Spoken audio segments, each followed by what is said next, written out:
+2 के बाद government medical college Goa से MBBS किया और उसके बाद एम्स नई दिल्ली से MD अकेडमी। उसके बाद 2012 में UPSC द्वारा कंडक्ट किया गया सिविल सर्विस एग्जामिनेशन में 261 रैंक आने के बाद मुझे IPS मिला और उसके बाद छत्तीसगढ़ काडर में में आने के बाद मैं महासमुंद दंतेवाड़ा में पदस्थ रहा। अभी मैं दुर्ग में पुलिस अधीक्षक के रूप में पिछले 6 माह से पदस्थ हूँ। आज मैं बात करने जा रहा हूँ मेरी अपनी journey from an MBBS aspirant to an IPS officer.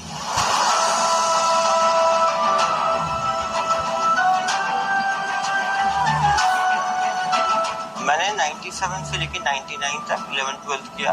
उसमें मेरे द्वारा जो है नीट की तैयारी की जा रही थी। मेरे दोनों ऑप्शंस थे, बायोलॉजी भी ऑप्शन था, मैथ्स भी ऑप्शन था। मेरे पापा मिलिट्री इंजीनियरिंग सर्विसेज में थे और मैं केंद्रीय विद्यालय में 1 से लेकर 12 तक भारत के 6-7 जगह पे मैंने पढ़ाई करी।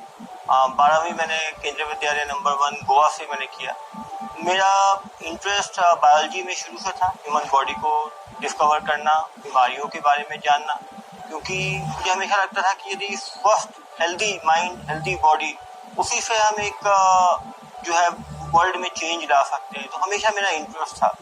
उस टाइम CBSE PMT हुआ करता था, तो उसमें बॉटनी, जूलॉजी, फिजिक्स और केमिस्ट्री। मैंने फोकस किया कि NCERT बुक्स पे फोकस किया। जो एक किताब एक सब्जेक्ट के लिए मैंने चूज किया, फिजिक्स के लिए, केमिस्ट्री के लिए। बहुत जरूरी था MCQ का रिवीजन करना, तो मैंने हमेशा एक टॉपिक पढ़ने के बाद उससे जितने रिलेटेड MCQs थे उसको सॉल्व करता था।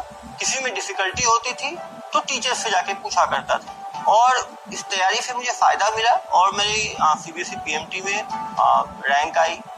जब मैंने तैयारी किया तो शुरू से मैंने ये देखा कि कंपटीशन इंडिया में शुरू से काफ़ी डिफिकल्ट रहता है, काफ़ी एस्पिरेंट रहते हैं, काफ़ी स्ट्रेस में रहते हैं। हम जब बच्चों में 11-12 में रहते हैं तो आपस में भी काफ़ी कंपटीशन रहता है।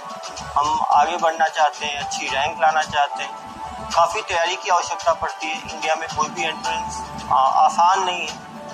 मैंने ये फील किया उस टाइम तैयारी के टाइम की, जब मैंने गोवा से +2 कर रहा था तो वहाँ पे गाइडेंस उतनी अच्छी नहीं थी, वहाँ पे कोचिंग उतना अच्छा नहीं था। तो कहीं ना कहीं हर चीज़ का इम्पोर्टेंस है लाइफ में। आपको एक एक्सपर्ट गाइडेंस की आवश्यकता बहुत जरूरत पड़ती है, वो भी जब आप बड़ी ईयर्स में होते हो, 11th-12th। जब मेरा सिलेक्शन हुआ उसके बाद मैंने MBBS में गया और मैंने गवर्नमेंट मेडिकल कॉलेज गोवा से MBBS किया। वो 5.5 साल का कोर्स था। उसके बाद हमारे MD एग्जाम होता है, फिर नीट का ऑल इंडिया PC एग्जाम होता है। उस time all India PG exam रहते थे, अब वो नीट में कन्वर्ट हो गया है। मैं फॉर्चुनेट रहा कि MBBS में मेरा फर्स्ट अटेम्प्ट में सिलेक्शन हुआ और MD में भी मेरा फर्स्ट अटेम्प्ट में सिलेक्शन हुआ। इसका फायदा ये रहता है कि आप कम एज में आप फील्ड में आते हो, आपका कॉन्फिडेंस हमेशा हाई रहता है। उसके बाद फिर मैंने MD कंप्लीट करने के बाद 2009 में सिविल सर्विसेज की की तरफ मेरा फोकस गया। मेरी शादी 2010 में हो गई थी। शादी के बाद मैंने इसकी तैयारी की। मैंने थोड़ा काफ़ी लेट स्टार्ट किया सिविल सर्विस की तैयारी करना। जनरली लोग 22-23 की से तैयारी शुरू कर देते हैं, लेकिन UPSC में एज कोई डिफरेंट नहीं है, आप जब चाहें तैयारी कर सकते हैं, लेकिन अर्ली स्टार्ट करने में करियर एवेन्यू आपके ज़्यादा रहेंगे। मैंने मेडिकल साइंस और साइकोलॉजी दोनों मेरे अपने ऑप्शनल्स थे। मेडिकल साइंस में मैंने MBBS किया था, साइकोलॉजी में मैंने PG किया था अकेडमी में। यदि हमारे अपने कोर सब्जेक्ट्स हमने अच्छी तरह पढ़े हैं तो उसमें हमारा कॉन्फिडेंस भी ज़्यादा रहता है और रिजल्ट अच्छे होने की प्रोबेबिलिटी हमेशा रहती है। जिस सब्जेक्ट को आपने 4 या 5 साल दिए हैं, यदि हम उसको रखने में डर रहे हैं, कहीं ना कहीं अपनी कमी है। इन दोनों सब्जेक्ट के साथ मैंने तैयारी की। मैंने कोचिंग दिल्ली में काफ़ी अच्छे कोचिंग इंस्टीट्यूट हैं, वहाँ पे गाइडेंस लिया। साथ में मेरा छोटा भाई है, वो भी तैयारी कर रहा था, वो भारतीय वन सेवा में है।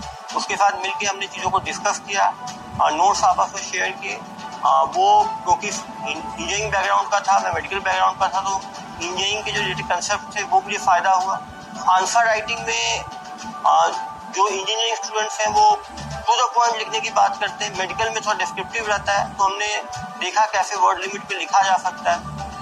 एग्ज़ाम क्रैक करने का जो एक निक होता है, वो जो स्मार्ट वर्क की हम बात करते हैं, एग्जाम में पैटर्न समझना, उसका सिलेबस को डाउनलोड करना, सिलेबस की एक एक चीज़ को कंप्लीट करना, उसके बाद एग्जाम पेपर्स को देखना कि अभी ट्रेंड क्या चल रहा है, क्वेश्चंस कैसे पूछे जा रहे हैं, कितने वर्ड्स पे लिखना है, बार बार आंसर राइटिंग की प्रैक्टिस करना, आंसर राइटिंग टीचर्स को दिखाना, ये सब चीज़ों से मुझे फ़ायदा मिला और मेरी सिविल सर्विस में 261 रैंक आई और फिर मैंने IPS जो है वो ज्वाइन किया। पोस्ट ग्रेजुएशन करने के बाद मैंने लाइफ में देखा कि मरीजों को हम ट्रीट करते हैं, छोड़ देते हैं, लेकिन एक आदमी के हॉलिस्टिक लाइफ में तभी चेंज लाया जा सकता है जब हम सिविल सर्विसेज में आए। वहाँ पे हमारे डिसीजन से हम सैकड़ों हजारों लोगों की लाइफ को इम्पैक्ट कर सकते हैं और टोटल लाइफ को इम्पैक्ट कर सकते हैं। सोसाइटी में आप हैं तो आप ग्राउंड लेवल पे काम करते हैं उनके हेल्थ के लिए, उनके एजुकेशन के लिए, उनके सोशो कल्चरल वैल्यू के लिए। तब मैंने सिविल सर्विसेज की तैयारी करनी शुरू। एक चीज जो मैंने सीखा है इसमें कि क्लास 1 से लेके जब तक हम पढ़ते हैं हर चीज को हमें इम्पोर्टेंस देनी चाहिए। जब मैंने 2012 में सिविल सर्विस एग्जाम दिया, MBBS मैं 2005 में पास किया था, लेकिन 2012 में मैंने ऑप्शनल अपना मेडिकल साइंस रखा, साइकोलॉजी रखा। 7 साल बाद MBBS करने के बाद मेडिकल साइंस रखना, क्योंकि साइंस ऑप्शनल काफ़ी डाइवर्स होते हैं। मेरा ये हमेशा मानना है कि यदि आपने अच्छी तरह उस चीज़ को पढ़ा है तो 5 साल बाद, 7 साल बाद भी काम आती है। उसी साल सिविल सर्विसेज एप्टीट्यूड टेस्ट 2012 में इंट्रोड्यूस हुआ। काफ़ी लोग डर रहे थे उससे, लेकिन जिनके बेसिक 10 तक मैथ्स के अच्छे थे, इंग्लिश के अच्छे थे, किसी को डिफिकल्टी नहीं हुई। किसी भी सब्जेक्ट से हमें भागना नहीं चाहिए और कंसेप्ट के साथ पढ़ना चाहिए। कंसेप्ट क्लैरिटी बहुत जरूरी है। यदि कंसेप्ट क्लैरिटी है तो वो चीज़ हम 5 साल 10 साल बाद भी हम जो है उसको रिकॉल कर सकते हैं।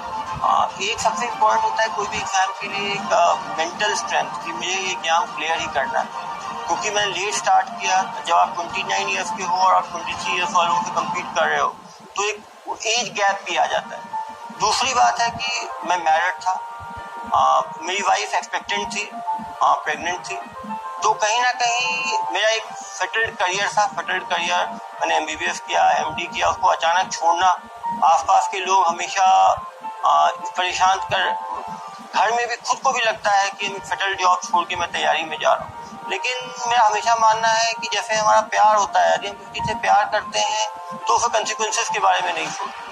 एंट्रेंस की तैयारी भी इस प्यार की तरह है, आप केवल उसी के बारे में सोचते हैं और फिर आप आसपास से अपने आप को आइसोलेट कर देते हैं।